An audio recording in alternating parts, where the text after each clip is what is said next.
Alrighty, There. welcome everybody to the Flow from Ohm School Live. GP Walsh and myself, Lisa Berry, are here too on another fun Tuesday. It is fun, but it's more celebratory because we're celebrating harvesting and what that means. It's from life and death, but really it's Mabon for those who are celebrating Mabon, my sister. So happy Mabon to my Yeah. sister. For all you witches out Yeah, there. witches and warlocks, I think they call the men. Yes. That's right. Yeah, that's Fun right. words. Yeah, They are fun words. They really are fun words. Yeah. warlock. Warlock almost sounds even older than the word witches, but I'm sure it goes hand in hand. I don't know. Yeah. And actually that's not universally true. In some place the men were just called witches. They Yeah. were? It was a Oh, unisex term, which yeah, I was surprised to find that there were male witches. witches. Yeah. So we stole it. All right. Yeah. Well, the feminine Yeah. wanted that word. Go- Well, I'm pretty sure it's probably the other way around. We probably stole it. well, oh, Yeah, yeah. And then gaslighted you. yes. Oh, I was thinking. Well, anyways, guys, you can see that this is going to be an interesting show today. I really like this one. Uh-oh. I have no screen. I don't know There if we you can go. see me. I don't know Yeah, if I'm there. it's all right. You're All right. here. Well, there you Yeah. go. I blacked Yeah, out. it's kind of strange. Yeah, it happens to me occasionally too. Oh, And it's the community. It's just the internet's, with a lot of traffic. yeah. I can't Yeah. imagine the millions, billions of people there. I forgot to put my headphones on. I might get some echo. So, Oh, okay. Yeah. well, you continue our lively introduction. Yes, the lively introduction. I'm borrowing from the beautiful newsletter, and once again, the light letter. Once again, if you are not on the list, if you haven't signed up and you are not receiving these incredible letters, like they're not just a show description or a quick little hi, this is what we're talking about. There's a lesson like woven through and information. Like you could just sit with your light letters, GP. Honestly, you could just sit with it and do a self-inquiry based on it. So please, everybody, go to gpwalsh.com, sign up for the light letter there. Then you know when we're doing stuff, when GP is doing stuff, when GP and Evan are doing stuff. And even just reading this one right now. So what we're doing is celebrating the equinox. And the equinox is a single moment, the exact center between the flow of opposites. It's the fulcrum. I love that word, by the way. The balance point where everything is equal. So today we're going to be talking about dark and light, birth and death, masculine and feminine, divine and human. And I'm starting there, actually. I'm starting on divine and human. I was like, yeah, we know we got all these, but divine and human. And GP, this is something, every time I'm going to write the word human being, I feel like I should capitalize like the B, like a being. So when we talk about divine, the divine being, I'm thinking, and human being, divine and human, I'm just going to throw that one out. Yeah, like they're the same, but they're different. They are absolutely the same and they're absolutely different. This is the whole mystery of life that has been encapsulated in what people call non-duality. And non-duality is simply an attempt to use teaching pointers, metaphors, and language to point to that which is beyond all metaphors, language, pointing, and teaching, right? Because it's a total mystery, right? Because everything is both at the same time. It's both and neither at the same time. Now, it's mysterious because the mind cannot grasp it.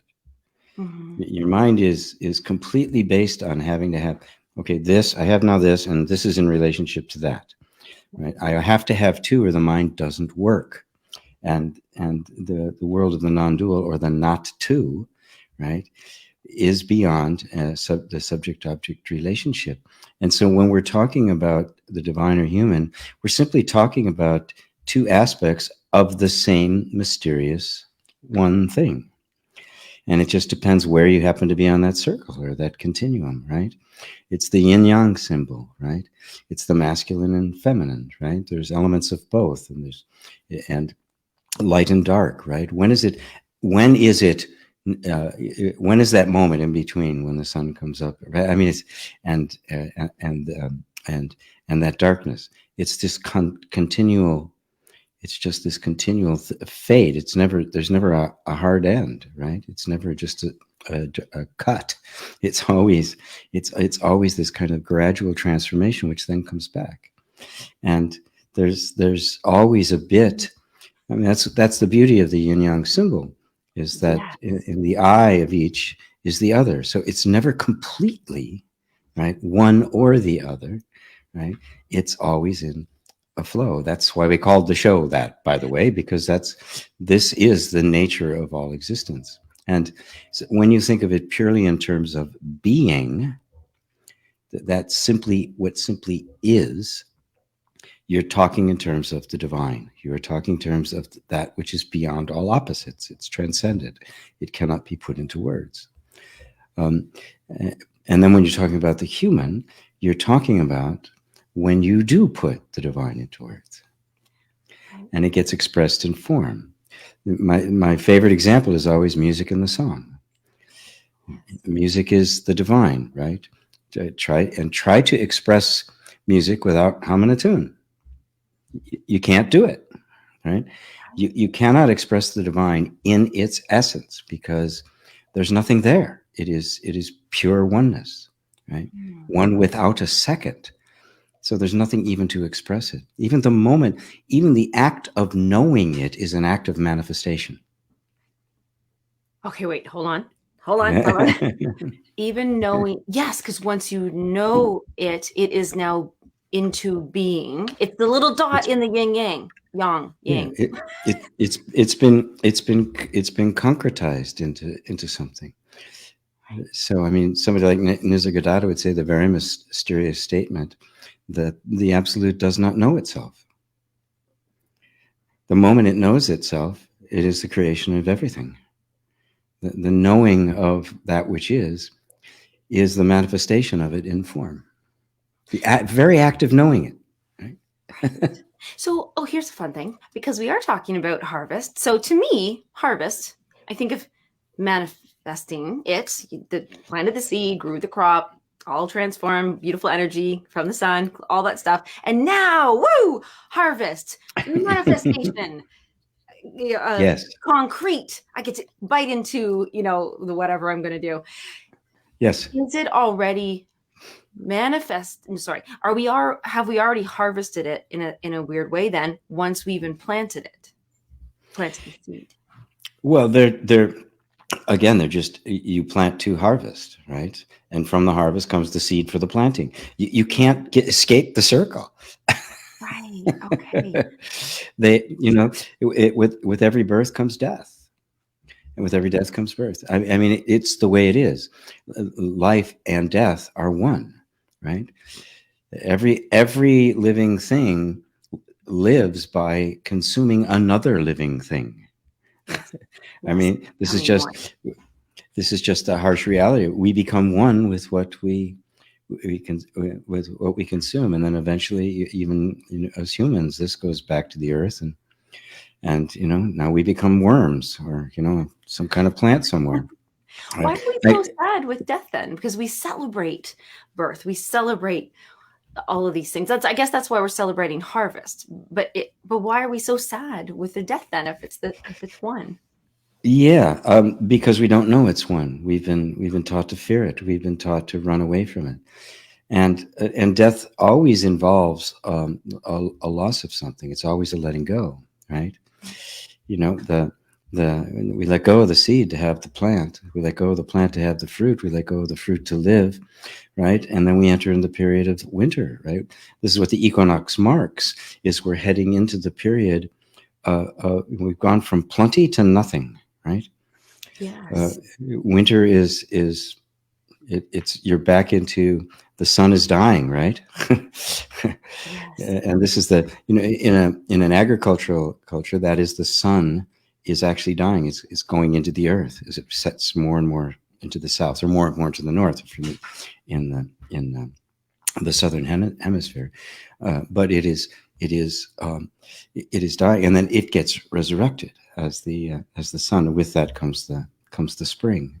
There's all sorts of myths, and Zeus's wife and daughter, Demeter, and Persephone. I can't remember the name of who was that was the myth, that she was kidnapped from Zeus because he wanted to marry her, and he wouldn't give her back. So they made a deal that she would live 6 months on the earth and 6 months in the underworld, and that was the seasons that she would become. She came back out again, right, and the earth would be replenished, and then she'd have to go back into the underworld, and that's when there would be the harvest, and everything would basically go back to die. Was that the very first custody arrangement ever?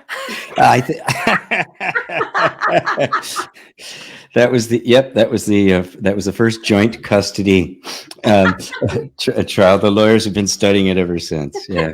Zeus set the standard there. Well, yes, whoever decided that between the underworld and not. I love that you said we go from plenty to nothing. And somewhere in between there, we figured out that when we do harvest, because we don't want to go from plenty to nothing, we have learned how to store, to, have our storehouses and fill those. And yes. And just, was that, if we think about that in our terms of our lives, is that kind of living our lives? We're living the storehouse, what the inventory that we've kind of packed up. Well, yeah, it's exactly what we've done. But even, of course, the storehouse has limits on it, and that's the recognition of the universal theme of death, is that everything has a limit on it. Everything will eventually go away. Right? That's the nature of life, is that it is impermanent. It is impermanent in its individual form. No form is eternal, right? But the continual unfoldment of form as the manifestation of the self is eternal, because the self is eternal. So it will be forever manifesting, but it will be forever different, and each individual form will dissipate. It has to, right? Mm-hmm. The child, the baby becomes the toddler, right? The baby's gone. You can think of that as a death. And, for many people, it's very traumatic.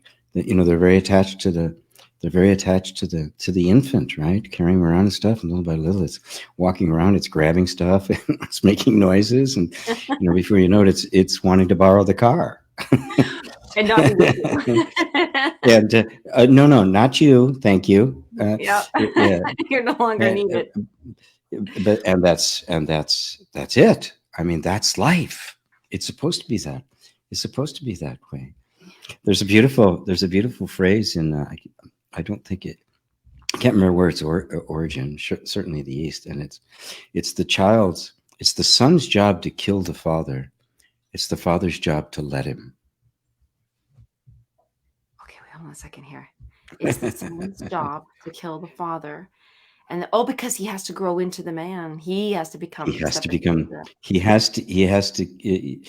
the father is symbolic of killing the child, right? So that he's no longer the child. He has to step into the manhood. In Zen, they would say, if you see the Buddha on the road, kill him. Yeah, that's so harsh. There's a lot of harsh metaphors in Zen and the like, but it points to the double-edged sword of truth. It's cutting through the illusions that anything can remain the same, and you don't want that boy to remain a child. I mean, for God's sake, the earth is run by boys and men's bodies. Right. Yes. And look at the state. Look at the state we're in. Yeah. Yeah, there's not a lot of men around, and there's none in politics. Yes, it's unfortunate. Yeah, we need to have an equinox going on in there. So there's we need to have a harvest season there.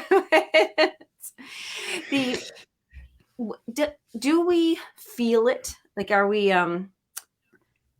Does this equinox, does it bring about in us? Does it subconsciously, are we feeling it? And like, as the sun sets a little bit, because I think I feel it. I think I feel, okay, it's time to get a little more restful and peaceful and allow things to slow down. And yeah, absolutely. The body says it's time to put on weight. Everybody hates that. Yeah.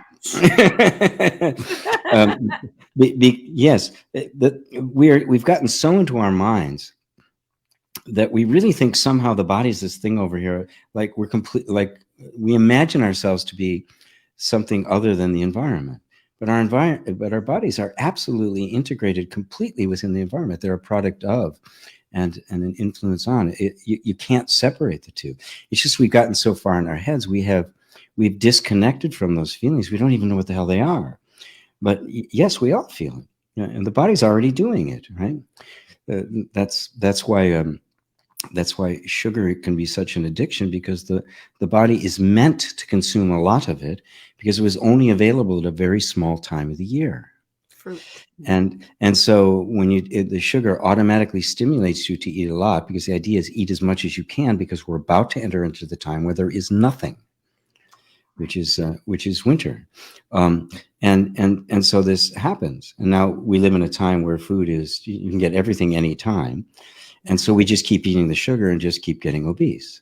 And we have to learn, I've got to work within these cycles of the Tao, these cycles of my nature, and have periods of time with zero sugar, right? So the body can then turn over, do all the things. Eating a diet that's seasonal, right? There's certain periods of time where the only thing that might be a little available was some squirrel meat, roots, and greens, right? Yeah. And springtime had no sweets, right? That's right. It was tart. The berries are so tart. Yeah. There's not going to be sweets until fall. Right. What's interesting what you said about cycles? Hold on, cycles. Right. Okay, so I was thinking about the how when we were little, pomegranates, we only had pomegranates for a very short period at Christmas, and it was like the oranges and the stockings, but it was pomegranates, and now really we can get them frozen in seeds and all this time, but I feel like really guilty eating them outside because it was first I was conditioned, that we only had them, and I felt very too over luxurious to have a pomegranate, in the spring and the yes. summer. Yeah, and also we didn't have an obesity problem. Right. Yes. Yeah. It's this. Yeah. Yeah, because that's the way it's supposed to be. You just because all of a sudden the food supply becomes continually available, your body still thinks it's 10 million years ago. Yes. And so when it tastes that fruit, give me more, and it won't stop. And that's why they put sugar in everything. So you sit down to have a potato chip and you eat the whole bag, right? Or the cookie and you eat the whole. It isn't just that you're undisciplined. Your body is literally designed to consume all the sugar it can. If you understand that, you can cut it off. Yeah. right? Because the body is not the least bit aware that all of this stuff is now universally available. You can go to a store and get anything, any time of the year. Yeah, I have to share this. I visited my father on the weekend, and when we were growing up, my father really likes cookies. Likes to have a little coffee and a butter tart, a little coffee and a cookie, and he's not obese, and so he does certainly enjoy and he gets away with it. But when I was little, I love him a lot, and I said, "Dad, I have to create a cookie rule." So it's called the 3 cookie rule, and he's always remembered that we made this, and I'm not even joking. My father, I don't eat 3 cookies, but I had a cookie when I was with him, and he sent me home with the other cookie container. He literally, you need to take this home with you, because he wanted to give me something. So I ate this giant container for a little cookie. So cute. I have not yet eaten it, but because we have these limits. So cycles, that's where I was wanting to bring. So there's an example of a cycle kind of thing. I know, like, no, this is not time to eat cookies or an abundance of it. But cycles, just by their very nature, suggest a beginning, a cycle, and then an end.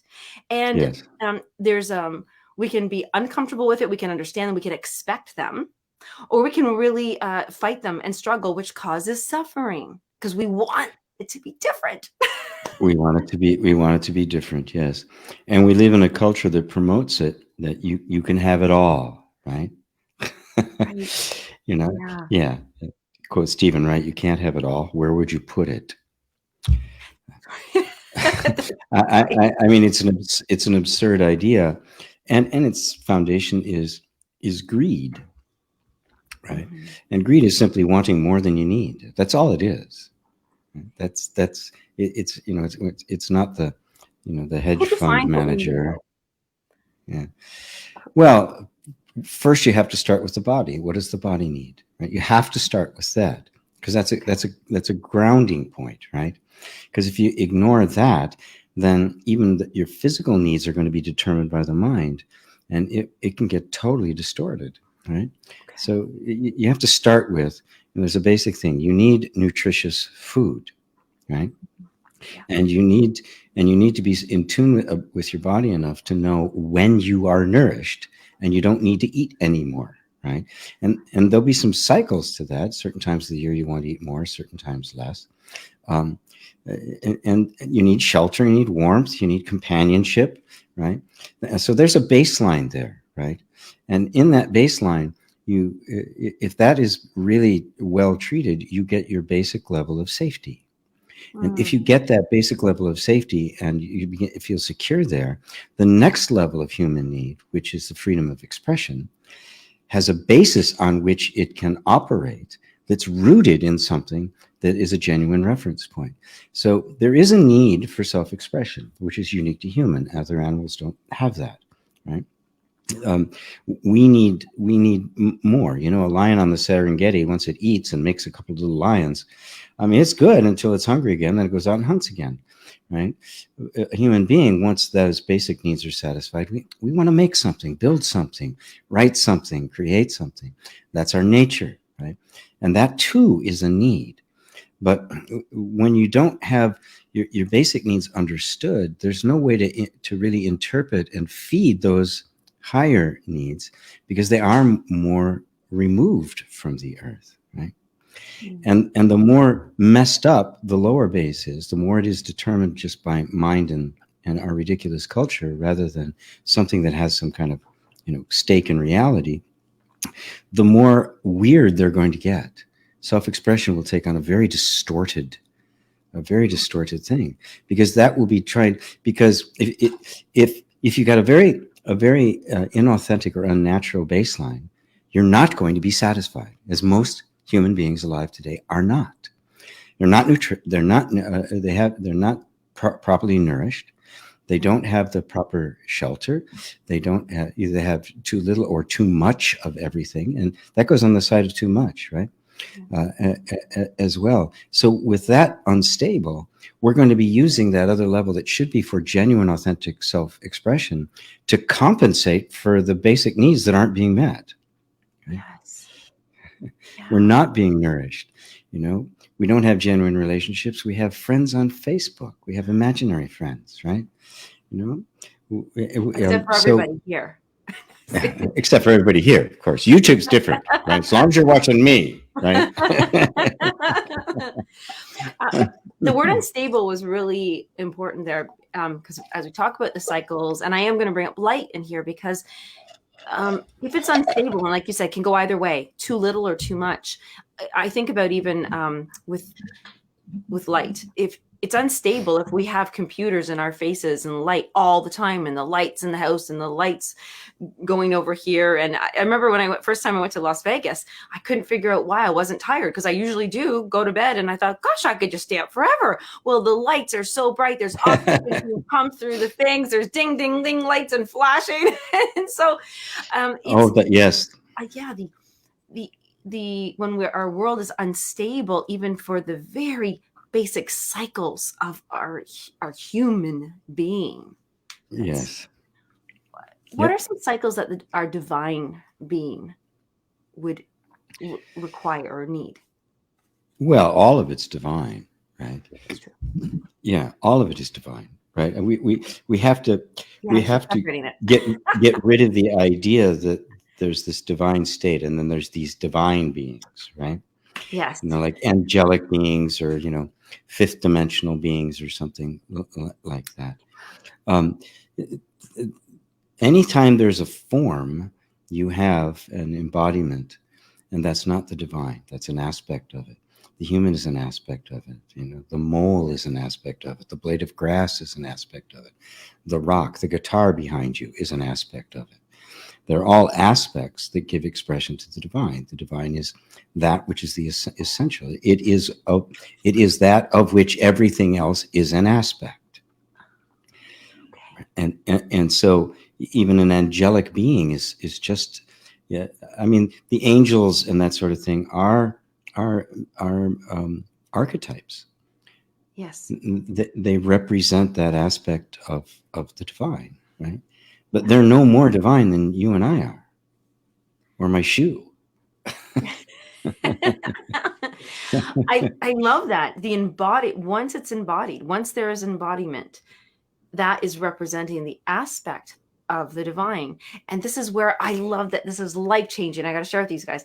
This was life-changing when I kept picturing, like back in the day, when the soul is in my body, not that my body is part of my soul's aspect. Like it's reverse. And oh my gosh, I wanted to imagine this and picture and grab it, but then there's the yin and I'd say yang, sorry, yang. I used to say yang too, but I think the actual pronunciation is yang.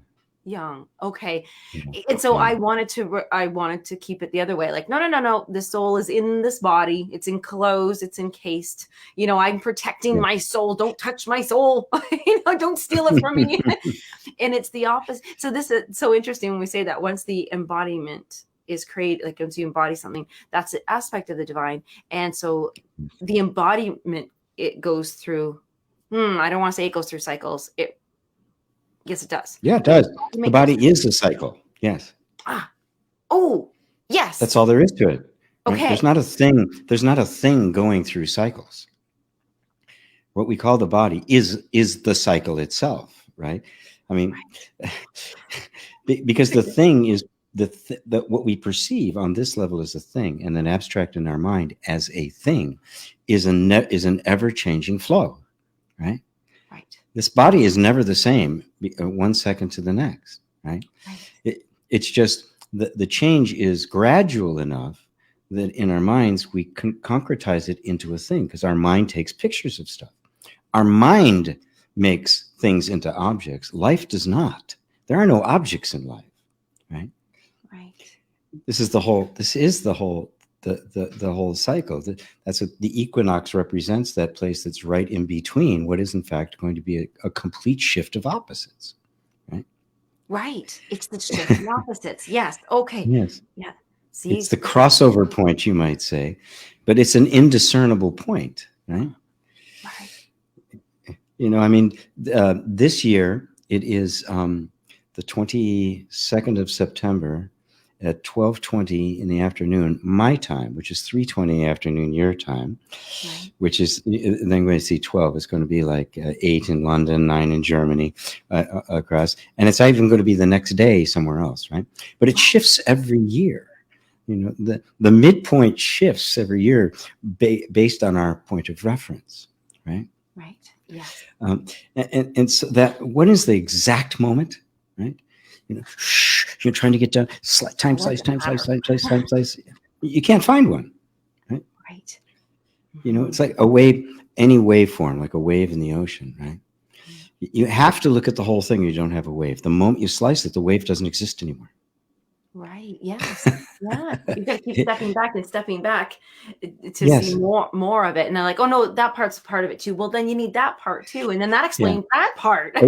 Yeah. You take a step back and go, oh wait, it's a lot of water. Oh wait, it's an ocean. Oh wait, it's an earth. Oh wait, it's a solar system.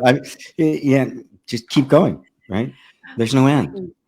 Yes. There's no end. These are helpful to know when I'm throwing this out there, because if somebody is feeling alone, separated, they're not, but they're feeling it. Yeah. Yes. If you can recognize, and oftentimes people are just afraid of the being alone. It's understandable. That's very deeply ingrained in us as human beings, because we're meant to work in groups, right?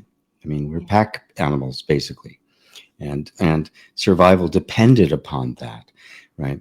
So that sense of isolation is extremely devastating, especially on children. Yeah, especially on children. And so it's very natural for us to feel that. Now, when you're referring to that in terms of the spiritual path, that moment of feeling alone can be a very powerful catalyst to drive you towards the oneness that is never alone, right? Because the sense of being separate is one of the essential elements of the whole idea of suffering. That I am separate. I'm separate from what I love. I'm separate from the people I love. I'm separate from my prosperity. I'm separate from my gifts. I'm separate. Everything creates this sense of separation, which is not a reality, but experienced as a reality. So to understand that, and here's once again, it goes back to this. On one hand, you have when we were talking about non-dual spirituality, we were talking about that same flow between the absolute and the relative, between the formless and the form, right? The divine representing the absolute, unknowable, transcendent, completely beyond all categories of thought. And then over here, you've got the manifest world in all of its infinite variety. They're actually the same, right? Yes. But there's this constant flow between them, and you can't find the crossover point. And to recognize that means that once you realize the ultimate oneness of it all, the sense of separation dissipates, and you find now that oneness manifests itself in companionship and all the things that you were craving, but didn't have access to simply because of this deeply ingrained sense of being separate. Right? When you eliminate that sense of separation, you're not alone. You're no longer dependent. You don't suffer when there's nobody there personally for that moment. But simultaneously, it opens up the door to the full experience of genuine fellowship and celebration. And this is the wonder of it. It is this, right? And that's what it represents. That's what, the fullness on one side, the solstice is represented in the equinox as this flow between the absolute and the relative, or the divine and the human. Yes. That was really powerful what you said about the statement of, that is the statement when somebody says, it's not the truth. It's, I am separate from my finances, my family, people, all of these things. But that is something, okay, because now this is going to be a big question. I'm going to put my pen down. You let me get ready for this one. Okay. Hold on. There we go. Okay. All right. Because I'm pulling back into what our ego has created to keep us safe. So if the thought when we were a child was, I am separate. My mother had left. She left to go talk to the neighbor, and I felt abandoned, right? And now it's like, okay, when mom leaves, I am unsafe. I am separate. And if I carry that so that I'm going to not have to rely. So I create this thing. So I've created this thing. And but that's now I have to keep. Now I have to keep the thought that I am separate from so that I'm safe.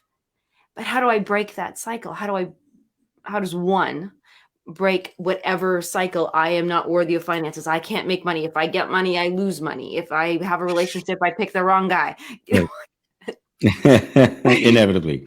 Yes. Yeah. Or I'm the wrong girl. I'm not good for anybody. I mean, right. It flops back and forth. What we have to realize is that what happens is, at a very primal level, is this fear of being separated, which is a fear of death. I'm going to die. That's at the root of it. That's what gives it all its power, and that fear stimulates within the body the response to that. And the body says, I'm going to do whatever I can to stay alive. That means more than anything as far as the body is concerned. It's trying to keep everything together. And so if the assumption that I am separate, and it happens to everybody, there's just no way to avoid it, right? It's not like, you were singled out by God for this horrible thing, or, you're messed up and everybody else. Yeah. You hell, you heaven. Yeah. You Omaha or something.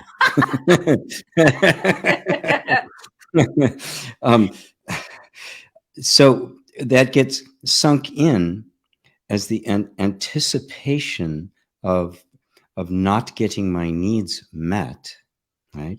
Which is the sense of separation. And Yes. out of that grows a sense of personhood and a bunch of behaviors to try to compensate for it, become somebody else in order to get whatever you need from the environment, even though it's not really satisfying. And and that's where it originates. That's the starting place. And over time, layers get built on that until finally, at a certain point, a sense of self, a persona, the egoic mind, the capacity to think and the like, rises up. So it first starts purely as reactive behavior, right? Mhm. It is purely behavioral response, right? There's no thought, there's no consciousness. There's emotion there, of course, because we're emotional beings. But eventually, the emotions themselves begin to reflect that, and they become suppressive. We're only going to feel this. We're not going to allow ourselves to feel that because of the intensity of the fear of death. And then on top of that starts getting laid uh, stories, cultural values, cultural ideas, other beliefs, both both universal and individual, and around all of that, within that, all of that, the sense of I develops. That's where the ego comes from, and now it forms a belief, a sense of this is who I am, based on this assumption. So you can see it can be a rather complex little matrix of stuff, Yes. right? Yeah. And so to say I'm going to undo that, or I'm going to visualize something and it's going to go away, is just nonsense, right? Yes. You're maybe able to pick off a leaf or two, but that tree is still there. And so you have to, as Ramana Maharshi said, go back the way you came. You have to go back through this whole trail, all the way down to that essential assumption that I am separate. And the fear of lack and death that is intertwined with it. The fear of lack is just another way of saying the fear of death, right? Yeah. Because if I'm without, I'm going to die, and that's what it always comes down to. I am simply not going to exist anymore, and that is the deepest fear of everybody, and it goes beyond just the fear of the body. It's a fear of oblivion, right? Right. Right? I will simply cease to exist. And and and so when we feel rejected, when we feel separated, when we feel isolated, that's the underlying fear and we do everything we can to try to compensate for it. We eat, we get on Facebook, we do whatever we can to try to keep that fear down. And of course, I do the exact opposite. I just take you by the hand and I lead you right down there till you find that you're not going to die. But that's an experience that has to be had. I can tell you that. Spiritual teachers say that, oh, you're immortal. And people, oh, good, I'm immortal, great, right? And they'll try to hold that in their head. All the while they're shaking underneath, because that doesn't get down to the energetic assumption at the level at which it's really operating. And you find at that level of operation, it's not just you, it's universal. Yes. Yeah. Everybody is here. And it's one of the things that gives it so much power, because it is universal. It's absolutely everywhere. And this is why in mythologies, um, and even in the equinox, the trek into darkness is the trek into death. It's referring back to taking that walk back in, right? It's Yes. described in heroes' journeys as going to the bottom of the ocean or into the cave, The cave. right? Yes. That's where you have Kerberos, the three-headed dog that's guarding the gates of hell, and you wonder, why would the hell would anybody want to go there? Well, because that's what the underworld actually represents, this fear of death that we have to go back to. We have to fall into there. So when you see things like the resurrection, which is another mythology associated with this whole thing, it is the death, and then the resurrection of the sun happens. The plant is a resurrection of the seed that's planted in the ground. I mean, these are the myths of agriculture, not the myths of the hunter-gatherers. But they all represent that resurrection, which corresponds to that inward journey where you finally do walk all the way back through, down to that fear of death, and that's where you find your immortality. That's where the fear of death ends forever. Some people I have people that say this literally to me. They say, I just feel like I'm dead now. They're unsatisfied. They are suffering. They are not, they are so separate. They're blocking it. They are separate from what they think would fulfill them, to make them feel like, okay, now I'm living. You know, they feel like they're on a, Right. I guess it's called a loop, or a like they just wake up in the same thing and they have no, is that, now that's not just a cycle. That's not even using anything in your storehouse. That's Yeah, you've been cut off from the cycle. That's what's happened, right? cut off. You've been cut off through expectations and through, through the fact that we have all, to a certain degree, been disconnected from our genuine selves. That's the soul disconnect I refer to all the time.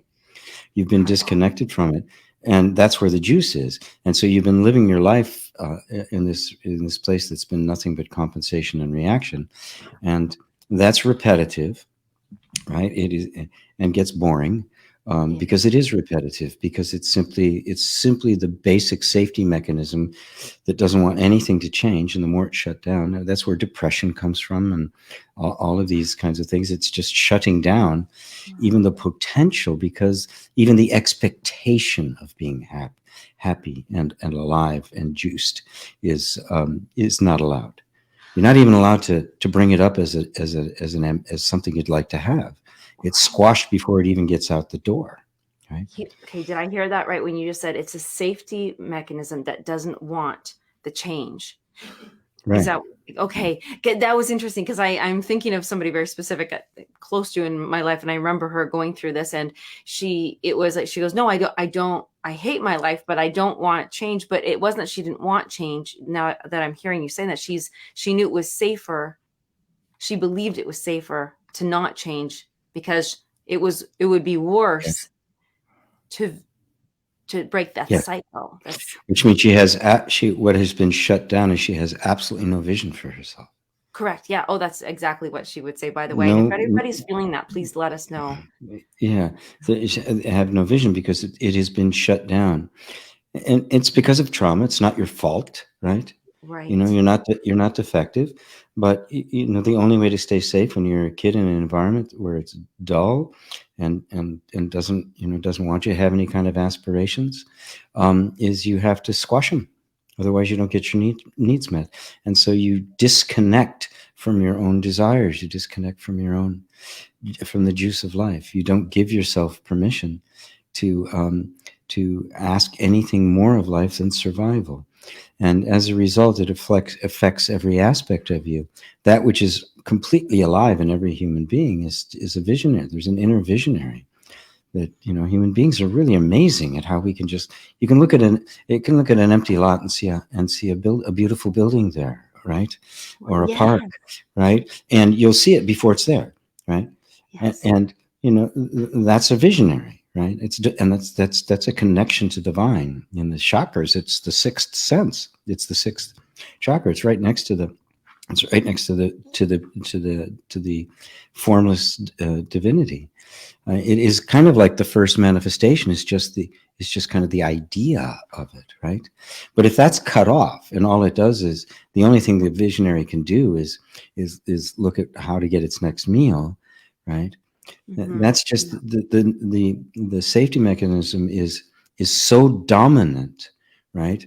That it's a Gestapo. It's a fundamentalist. It wants absolutely no change. Right. Right? Yes. You want to change? Fill out this form and this form and this form and this form and this form, and it'll go to the committee, and we'll let you know in 6 years. Yes. Oh my gosh, I can't believe you actually just said that. I right now probably three or four people who are their safety mechanism is so dominant right now, because right now they're faced with, they have been rejected in forms of any assistance, and that's scary. That their basic needs of shelter, financial, just to provide food over their Yes. roofs over their heads, and foods in Food the over their heads. Yeah. whatever that is. And it's, there's no cycle happening. The cycle is on repeat. And I think that Truth Loops actually said truth loops. Like I think that's what she's Yes. saying. It's your truth is on a loop, but it's not the truth. Like cycles. No. Yeah. Cycles happen, but Genuine cycles are always upward. They're oh, oh, spirals.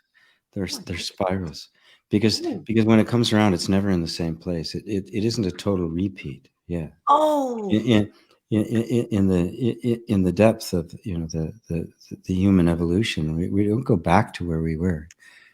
Yeah. yes. We're always there's always a step forward. It's the same thing on the earth. It's just slower. So it's just over a much longer period of time. It's never the same, right? It's never going to be identical, and the things are going to be slightly different, but the change is so gradual that we don't detect it even in our life, many lifetimes, right? Right. For it to be seen. Um, so yes, that's exactly. It's just the safety mechanism is overactive. It's traumatic material Yeah. that has not been allowed to be processed, and as a result, your safety mechanism just locked all the doors and shuttered all the windows. There's no right, because that's the only way to keep you safe, and the only solution to that is inner reconciliation. You have to show this part of you that it is safe, that the war is over, that it can let itself come out a little bit. And it's a very gradual process. It doesn't happen here, it happens here and in the whole body. And it's a very gentle but a very firm thing to do, but it's not hard. And it actually has a very therapeutic effect very quickly.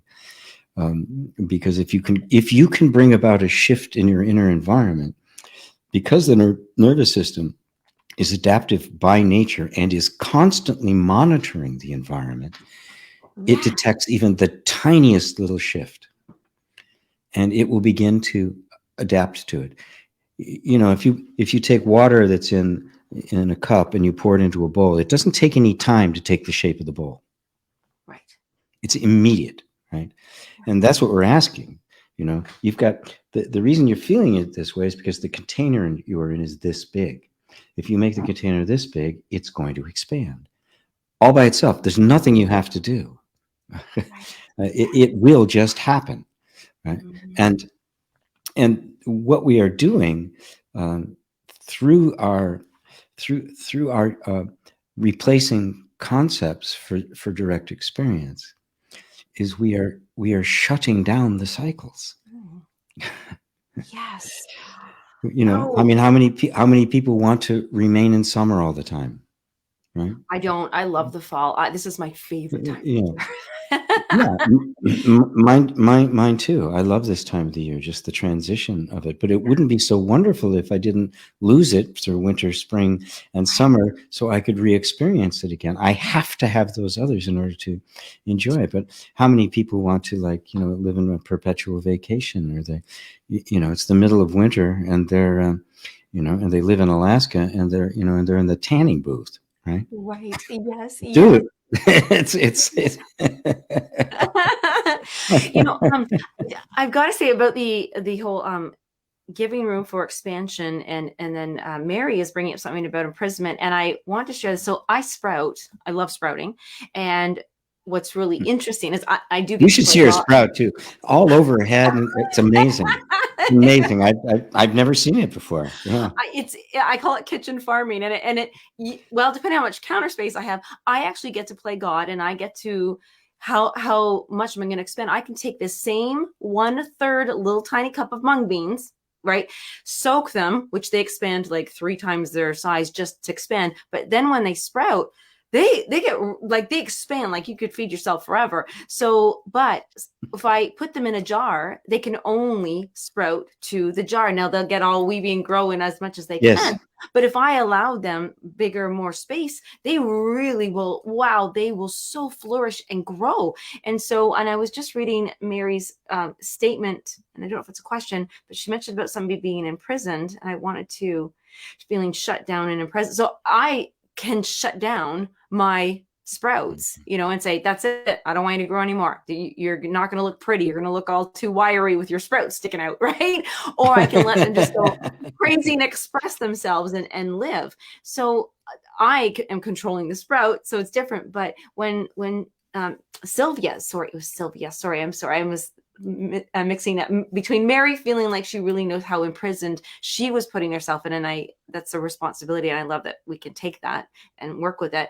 And then Sylvia was saying disconnected, just surviving and wanting to live, but don't know how at this point to get out. So how do we get out of not a cycle, but a pattern of imprisonment?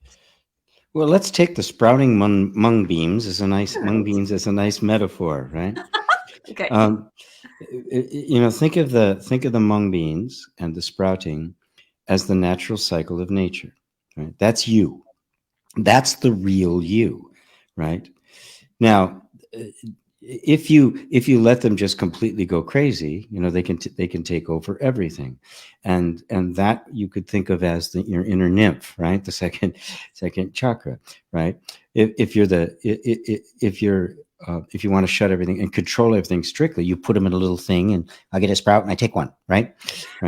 So what about a flow between? What about a balance? What about some point where they're not out of control, but there's a level of expression? That's kind of the balancing between freedom and safety that I'm referring to. And so when somebody is feeling shut down, what it means is that their internal environment has become constricted, right? And of course, it's always constricted when we're children because we're so vulnerable. We have to be taken. We have to conform to it, or we really don't survive. But when we grow to the point, because we don't have cultures in which we are welcomed into adulthood and the fullness of it, both the freedom and the responsibility, our culture wants to keep us in this place of deferring. It basically wants to keep us children because then you're obedient, right? Yes. I think it was Nelson Rockefeller, one of the heroes of Think and Grow Rich, one of the most horrible books ever. His quote was, "I do not want a nation of thinkers. I want a nation of workers." Right? Yeah. So, I mean, there's a concerted effort in the cultural hierarchy to keep you stuck in that little jar. Now, you've internalized that. It's a cultural thing. It was in your parents and in your siblings and in the schools. You internalized it, and now, even though you don't have to anymore, you're maintaining that tiny little place for your mung beans to sprout. Right? Yes, yeah. You're the one that's going to have to now begin this process of giving it more and more space to move and finding that place that is the balance, right? Right now, you're out of balance, right? Mm-hmm. It's stuck here. Some people do this and they go absolutely nuts and they lose all control. So, I mean, this is kind of the, at any given moment, it's going to be this pulsating thing. But the very fact that you're feeling stuck, right, is real. You are. That is, you are constricted. Right? Now, the question is, what is the source of that constriction? The way we've been taught to believe is that the source of that constriction is something outside is creating it. So I've got to get rid of something, or I got to change something, or I've got to get rid of someone, or I got to get more money. That's the big one our culture likes to say. You got to get more money and then you'll be free, right? But it's not out there, right? It isn't out there. If it was, we wouldn't have billionaires. They would have been satisfied long before that, right? But that sense of dissatisfaction is still there, and so they become addicted to more and more, and the praise and all of that. Billionaires should not exist. Right. They should not exist. It's the mung being gone wild. It's the mung being gone wild. Exactly. Yeah. It is. It's a cancer. Yes. I mean, the weed kills everything, right? Yes. Because it sucks all the nutrients, right? Which is, there's all the resources, everything are being sucked to this tiny, small little group of people. So it's a horrible sickness. But they too, it's culturally endorsed, right? But that's because they control the media and the culture, so they can make it seem that way.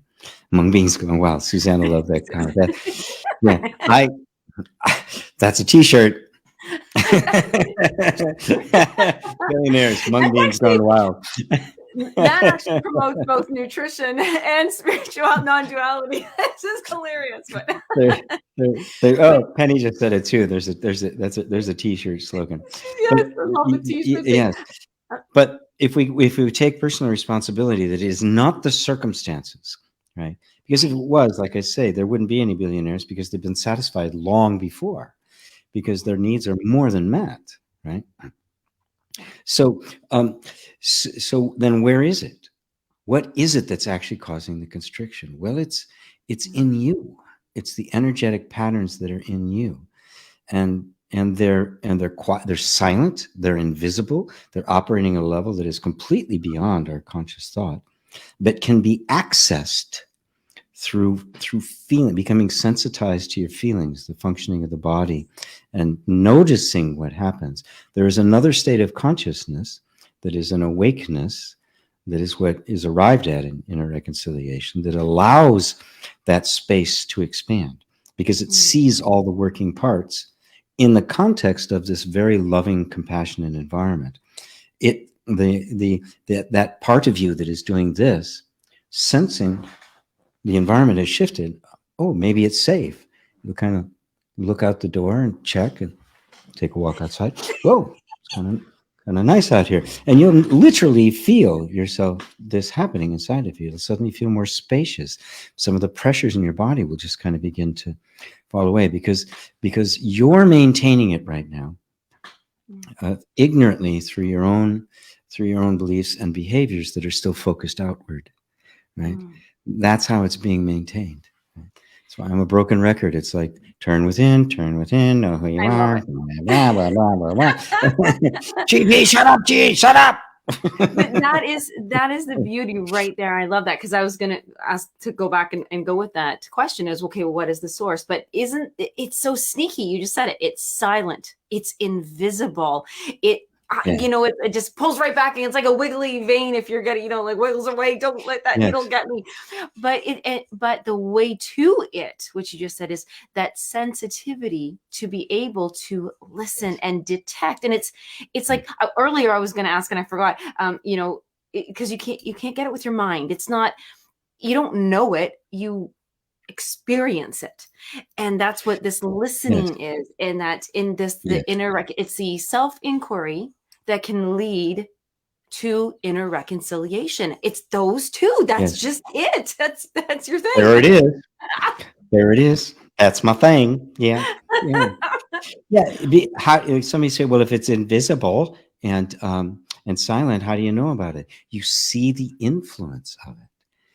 You see it reflected in thoughts, reflected in feelings and sensations, and you realize that the sensations, emotions, and thoughts that make up our experience are not self-acting.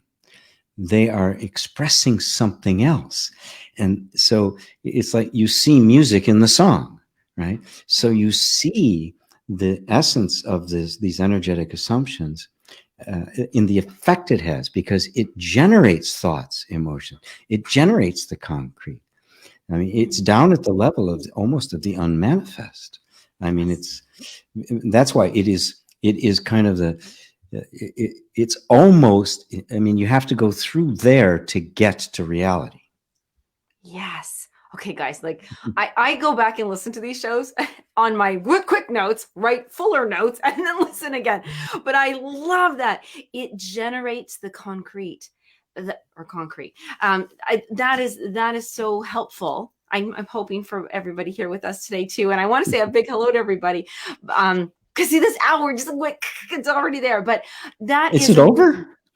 I know, right? And so see. Jeez. But that was huge, guys. It generates the concrete. So that is a way. That's like when you're looking for the Cole's Notes version, if you could even have Cole's Notes on self-inquiry. But and Penny will be one too, and we talk the reflection, the mirror, because you can't see it, but you can see where it's reflected. I love that. It generates the concrete. Mm-hmm. So when we're the best thing too, also I guess is. Freebies start off with Satsang. Come to Satsang on Sundays to get some questions. But if you're really struggling and Next place to start is become a patron. It's $15 US. And the reason why I'm saying that is because now you can come to the one VIP kind of days a month and ask those questions. Because this is, see how I've just been asking GP these questions like constantly. It's like unraveling this, like, or a knot in a necklace, you know, and you need a pin just to like pull one little thing out. You need this time, you need these questions, and because it's not mental, it's everything all put together. It's a perspective on the mental. What we want to do is just deal with the thoughts, and we think I gotta change my thoughts, and we don't understand what's creating the thoughts. Right. And then we take responsibility. We feel guilty, and then you get some law of attraction, moron who keeps telling you you've attracted all the shitty stuff into your life. Oh, thank you. That's really what I needed to hear. You matched it, you aligned it. Yes, I totally believe that for so long. Absolutely. Yeah. So now I'm doubly screwed. Thank you very much. Right. But instead, if you come to this other, self-inquiry brings you to this place where you can look at thought not as a personal thing that you created, you want to manipulate, but as a reflection of something else, and your attention goes to that other thing because that's the real source of it, right? You want to find the root of that tree, not a bunch of, the leaves are black, right? Well, let's pluck the leaves off. More black leaves, right? Because there's something wrong in the root system, but you can't see the roots. They're under the ground. They're invisible, right? So you have to discern what's going on based on the manifestation of them in what is visible. And this is the tree is the most beautiful. That's why it's the logo for inner reconciliation.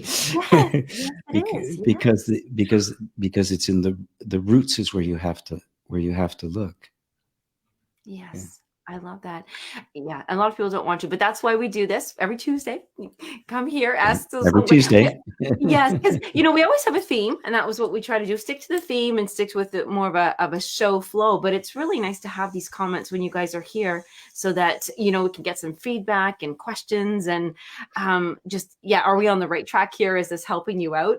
And then you can find whichever step. If you don't know where to take it from here, just message either one of us. We can guide you along. But this is, It's super helpful for me. I love showing up as a student. I always go, what? Wait, hold on. What's going on? Right.